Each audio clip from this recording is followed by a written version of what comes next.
Audio Jungle.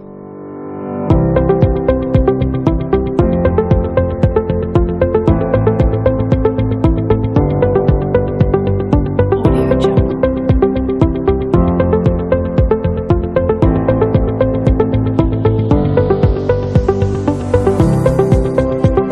Audio Jungle.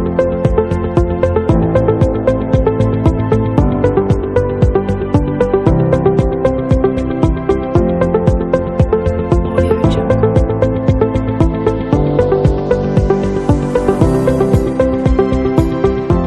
Mengusulkan sebuah rancangan peraturan daerah terkait dengan pengelolaan dan perlindungan sumber daya perikanan. Pengelolaan sumber daya perikanan ini sesungguhnya ada dua hal. Pertama adalah wilayah dari sumber daya perikanan itu sendiri. Kalau kita melihat ada dua hal. Pertama ada di perairan atau di laut ataupun di danau dan sejenisnya. Nah, kalau menyangkut masalah laut, saya kira itu sudah bukan merupakan kewenangan pemerintah dari kabupaten, itu adalah kewenangan pemerintah provinsi dan pemerintah pusat, sehingga terkait dengan sumber daya perikanan yang terkait dengan masalah kelautan itu hanya akan mengatur terkait dengan para nelayan yang akan bersentuhan langsung dengan perikanan, khususnya di kelautan itu. Oh ya, saya persilakan kepada Bapak Kepala Dinas Perikanan Kabupaten Wajo, Bapak Insinyur Rosari, untuk memberikan. Ada daerah punya laut tapi tidak punya danau. Sehingga keunggulan sumber daya perikanan di Wajo itu banyak sekali. Dan dengan adanya sumber daya perikanan, tentunya orang yang bekerja di situ juga banyak. Bagaimana ini dikelola, bagaimana sumber daya manusia ini kita lindungi.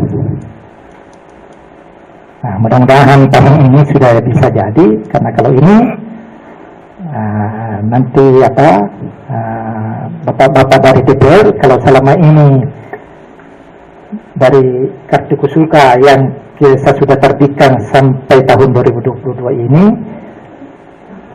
sudah 13.000.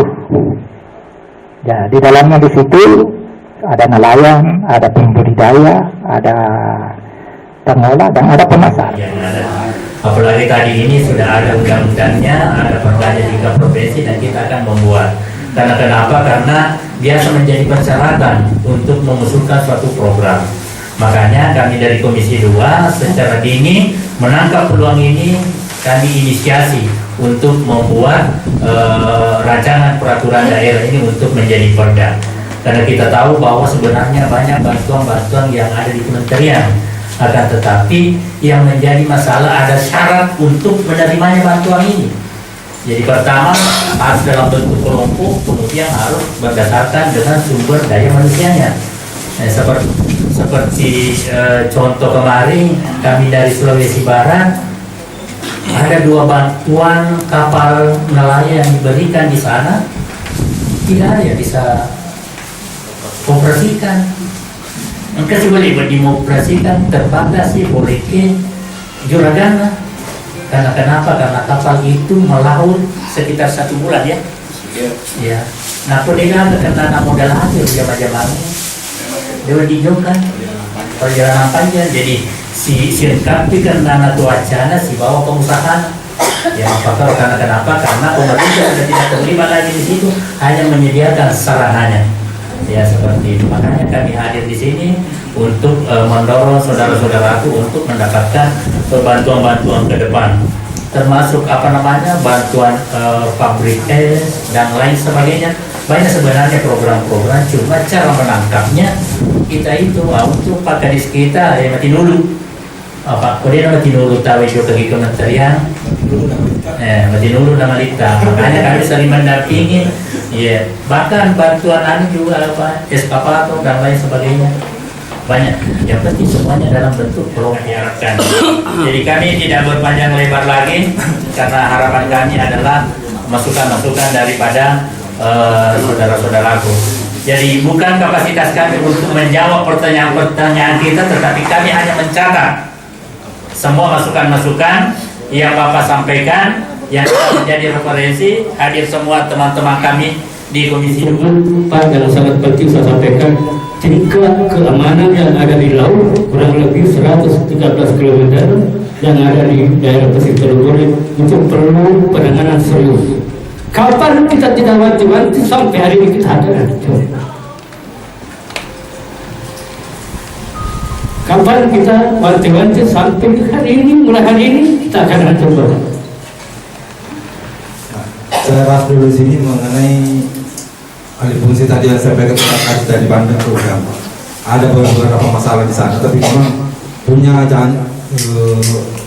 potensi yang luar biasa, Pak. Jadi selama ini dari Bandung program jadi masalah kita sangat membutuhkan benih paname. Kalau kita mau kalkulasi miliaran ekor, kita butuhkan di pesisir dari Pantai Timur. Kita tergantung dari pengusaha-pengusaha itu yang ada di Kabupaten Baru. Itu yang pertama. Yang kedua, setelah beralihnya tadi dari Bandung ke Udang, kita sangat kekurangan es, Pak. Jadi kita punya es plek ada 3 di Kabupaten Wajo, 1 di daerah, 1 di Pendra, 1 di Tempe, tapi itu tidak mencukupi.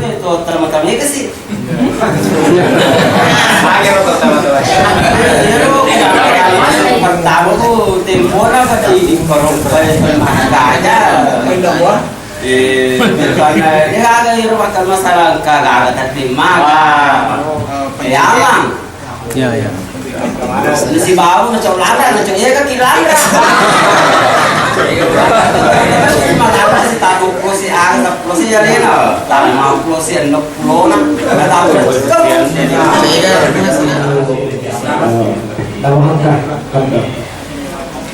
kami butuh perhatian Pak, karena di sana kami butuh kekurangan alat tangkap semacam rajungan dengan ikan tenggiri. Kita butuh sebenarnya kita punya alat, Pak, tapi kita kekurangan karena orang-orang dari luar masing-masing punya alat banyak panjang. Kami kurang kurang. Kalau bisa kami butuh perhatiannya, siapa tahu kami yang nelayan di Kera termasuk yang tangkap rajungan sama ikan tenggiri, kita mau butuh perhatiannya, siapa tahu ada bantuannya bisa kita apa-apa. Yang berada di perairan Danau Makas.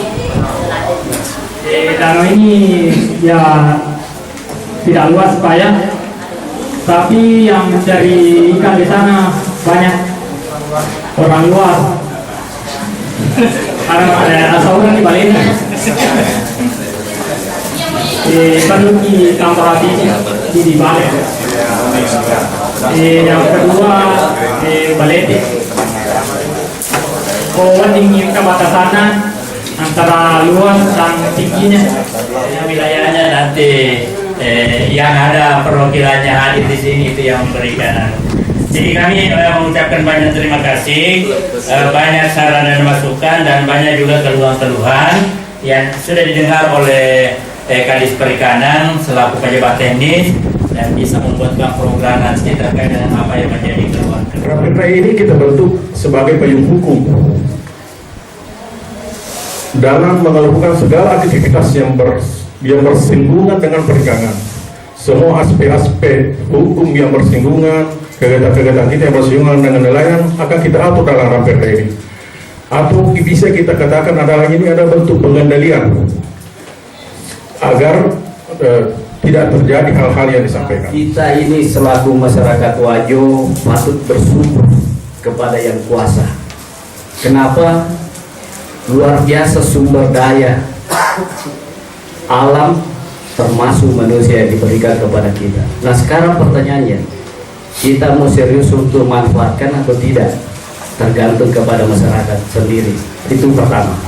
Yang kedua adalah keseriusan pemerintah dalam memfasilitasi masyarakat dan keseriusan sendiri masyarakat dalam mengelola. Jadi ini yang perlu kita sadari dulu adalah kebersamaan, kekompakan. Diatur bagaimana intensitas restokinya pada satu area perikanan supaya ikan itu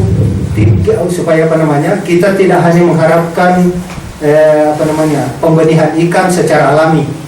Kita ada pembenihan restoking ikan sehingga memungkinkan kapasitasnya sumber daya perikanan itu mampu bermaksimal sampai 100%. Itu barangkali lebih kurang yang menurut maaf. Wabillahi taufiq wal hidayah. Perbaikan lahan, Pak. Itu tadi ada salah satu aspirasinya. Jadi bagaimana kita nanti perda ini diharapkan bagaimana bahasanya itu sehingga petani-petani kita ini mendapat bantuan, apakah dari lahan, apakah dari misalnya dari bibit dan sebagainya. Itu saja barangkali. Terima kasih. Assalamualaikum warahmatullahi wabarakatuh. Demikian proses diskusi kita pada hari ini dalam rangka menyerap aspirasi terkait